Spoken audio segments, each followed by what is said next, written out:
Jonathan found himself woke up in a hospital with a nurse assisting him. Jonathan's wife was waiting in the hospital lobby for him.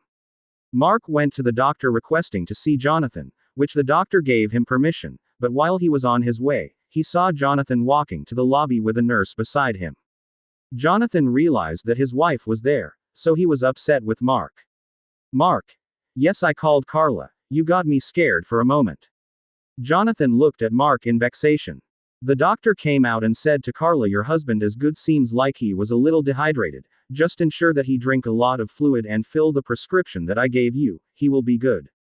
Carla turned to her husband and said, you scared me for a moment, hun, don't ever do that to me again.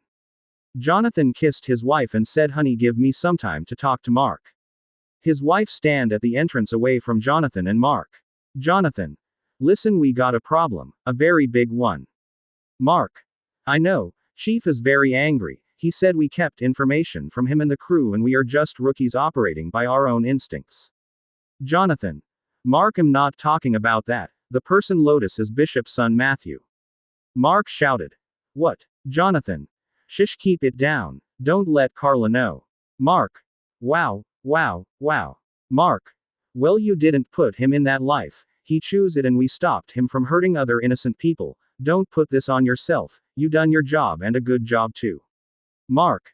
I'm going to drive you and Carla home. Try and get some rest. Remember, the chief want to meet with us in the morning. He is now raging hell that we shouldn't take up this case on our own without radioing in for backup. Try and sleep it out, partner. Tomorrow is a new day. Mark drove off with Jonathan and his wife from the hospital to his home. He bid them good night and leave for his home. In the morning was a bit cloudy as Jonathan left home to his work. There he meet up with Mark. The chief was standing in the lobby with a serious look on his face. Chief. You two come with me, to my office. He slammed the door behind him as he commanded Mark and Jonathan to have a seat. Chief. Now where in our policy, you think you can just take on a case as a rookie without informing me first? Whose idea was this? Jonathan. It was my idea and I take all responsibility. I apologize for any trouble or inconvenience I put you through, Chief. Kindly take Mark out of this. Chief. Well, you sure you want Mark out of this? That means I will only promote you then, Jonathan, and leave Mark out. Mark, repeat the words. Promote. Jonathan. Promote. Mark stand up out of chair and said, I am in it too, Chief. I am a part of this. Chief. At first I was so upset by the lack of discipline, but after seeing the effort you guys put in as rookies and knowing you get the head of the tail, all the damage and innocent hearts he hurt, I have decided to promote you both to sergeant. Mark and Jonathan. Thank you, Chief. Chief. Just remember there will be a press conference tomorrow and you both will have to talk to the media about some of what occurred. Just be brief and leave most of the details for me. Wear your blazers and look sharp. Now standing for the brief interview was short and spicy as the chief honored the two cops that took out this criminal Lotus, the head of the Sledge gang.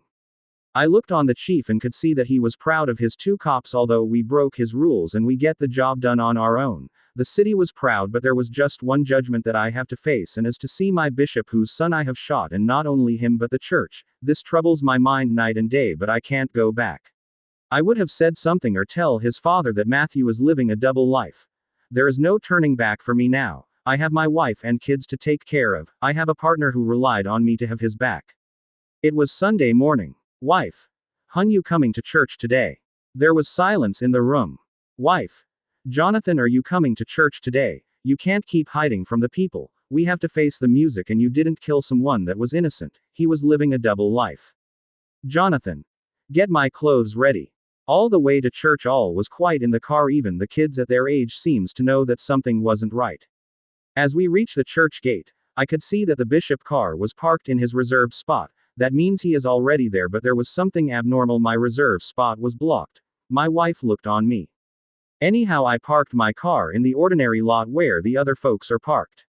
As I entered the church, all eyes on me, I could feel the eyes of the persons around me piercing through me, my wife squeezing my hand tight as ever before. My wife sit in the congregation. I normally would be sitting on the rostrum with the bishop. I walked towards the rostrum after ensuring that my wife and kids were seated. As I approached the rostrum, ushers walked up close to me as I felt their hands grabbed my arms. Usher Jones. I'm sorry, Mr. Jonathan Myers, but your place is no longer on this rostrum. I knew what was happening as I turned before all 100 members' eyes looking on me. I looked back on the bishop who was just rubbing his head as his wife holds his hands. Sitting back beside my wife in the second row. I heard voices from behind murmuring, "Murderer," me sitting there. I can't believe I am blamed for doing my job, and it's not like I knew it was Matthew. The bishop get up to greet the church. Bishop. Today my heart is heavy, saints, as I think on my only child who should bury me is about to be buried by me. I stand and I questions life. I know we all made mistake, but to imagine that someone who was of us would just stand and take a young life that he saw born and raised around him. Tell me, saints, do you think this person is worthy of the mantle he wore? He sighed. And today am overstepping the board of directors using my authority to remove Minister Jonathan Myers from his post and ordain Roger Brown as the new minister. Today Jonathan Myers will be known as cast out of this faith and a murderer to society.